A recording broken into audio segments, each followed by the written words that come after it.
성경은 모두 외적인 구조 박스 위에 보면 66건으로 되어져 있고 1600년간 기록이 되어져 있고 40여 명의 사람들이 쓴 내용이고, 내용을 보면 역사도 있고 개인적인 신앙 체험들도 있고 시편이라든지 아가서라든지 잠언 전도서 같은 신앙 체험서, 신학으로 말하면 바울 서신 같은 것도 있고, 각종 또 예언서도 있고, 크게 세 가지로 나눌 수 있다 하는 것이고, 성경의 내용은 한마디로 말해서 하나님께서 사람들을 감동시켜 가지고 그 사람들에게 하나님의 뜻을 기록하겠는데, 그 뜻이 뭐냐? 하나님께서, 하나님이라는 분이 태초에 계셨는데 그분은 거룩하신 분인데, 그분이 이런 생각을 하셨어요. 나의 이 거룩한 나의 그 신적인 속성을 그대로 쏙 빼닮은 인격체들, 육체를 가지고 있는 사람들을 내 자녀로 만들어가지고 그들과 더불어서 복되게 영원토록 살아라는 그런 생각을 하신 거예요. 하나님께서 왜 그런 생각을 하신다고 물으면 안 돼요. 그건 하나님 생각이니까. 그래 놓고는 생각하니까 그 사람들을 이 땅에 창조하시기 전에 하나님께서 그러면 그런 사람들이 살 수 있는 이 공간과 시간을 만들어야 되겠다라고 해서 먼저 세상을 창조하셨죠. 창조하셔서 한 명 한 명을 천사처럼, 천사는 한 명 한 명을 다 지었지만은 사람은 첫사람만 지으시고 나머지 사람들은 그 첫사람들을 통해서 각자 아이들이 태어나는 방법으로 해서 거룩한 하나님의 자녀들을 만들어서 그 하나님의 자녀들하고 하나님하고 같이 이렇게 하나가 되어져서 하나님은 그들의 아버지가 되시고 그들은 하나님의 자녀가 돼서 그렇게 해서 복되게 사시려고 그렇게 그런 마음의 계획을 가지셨습니다. 그것이 하나님께서 가지고 계셨던 그런 마음의 소원인데, 그것이 어떻게 이루어져 가는가를 기록해 놓은 것이 성경입니다. 그러니까 원래 성경은 뒤에 거 다 필요 없어요. 창세기 한 3장까지만 하면 끝이야, 끝. 원래 하나님의 계획도 한다 보면 에덴 동산에다가 하나님께서 사람들을 지어서 거기다 딱 놔두시고는 그 에덴 동산에서 거룩한 백성들이 자꾸 태어날 거 아니에요. 태어나고 하나님을 섬기고 막 찬양하면서 그런 하는 중에 또 그 아이들이 자라서 또 아이가 태어나고 하면은 또 에덴 동산이 점점 확장돼 가지고 온 지구가 그냥 에덴 동산으로 되면서 하나님의 백성을 꽉 찼겠죠. 그러게 되면 하나님께서 가지고 계시던 그 원래 계획이 그대로 그냥 이루어지고 끝날 뻔했는데 문제가 있었다는 걸 아시죠?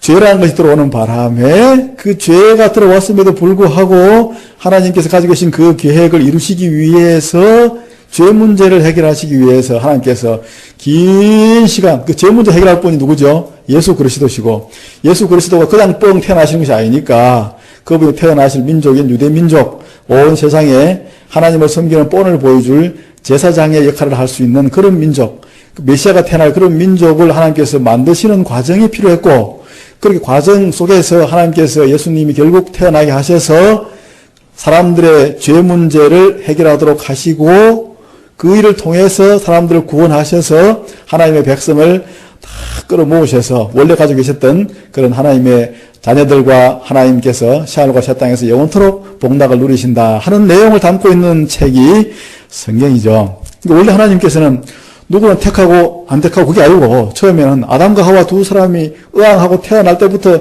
그 애들이 태어날 때부터 계속 태어나면 그냥 하나님의 자녀예요. 그죠? 그런데 죄를 지어버린 바람에 그 법칙이 깨어져 버리고 예수님이라는 분이 오셔야 됐고 예수님 믿는 사람들만 택정자들만 하나님의 자녀가 되는 전체가 아니라 일부만 되어지는 계획으로 변경되었습니다만은 그런 하나님의 계획이 결국은 이루어지게 말죠. 자, 그런 큰 흐름 가운데 세상을 창조하시고 사람들이 죄를 지었는데 죄를 지은 사람들을 다시 하나님의 자녀로 삼기 위해서는 죄 문제가 해결돼야 되고 죄 문제를 해결하기 위해서는 그 죄 문제는 내 죄지만은 다른 사람의 죄값을 치루어줘야 내가 구원받을 수 있는 길이 생기니까 우리 송순남 선생님의 죄값을 막 하나님께 직접 물으시면 어떻게 돼요? 선생님께서 그 죄값으로 죽어 지옥 가겠죠. 다 그렇게 하시면 뭐 구원받을 사람 한 명도 없잖아. 그러니까 누군가 다른 깨끗한 한 사람이 대신 그 죄값을 치르는 방법만이 죄를 지은 사람들을 구원할 수 있는 유일한 길이었거든요. 그 일을 감당하시기로 성자 하나님께서 결정하시고 이 땅에 오신 분이 예수님이십니다. 그 예수님이 그냥 하루아침에 뻥 태어날 수가 없으니까 예수님이 태어날 수 있는 시간적인 환경과 유대 민족적인 환경과 국가적인 이런 환경을 먼저 만드시는 작업이 선행돼야 되겠죠. 예수님이 태어날 수 있는 환경을 만든 그 과정이 뭐냐, 그게. 그게 구약입니다, 구약.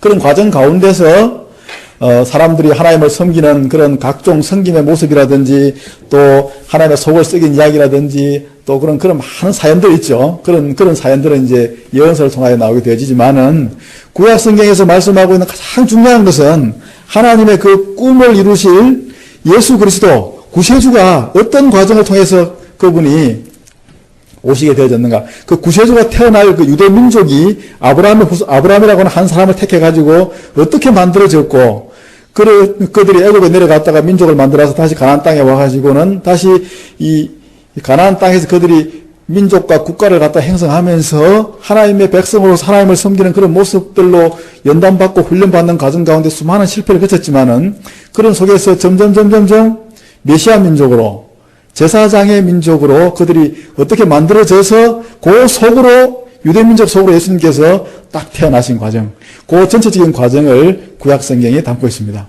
그 중에서도 창세기는 뭐냐?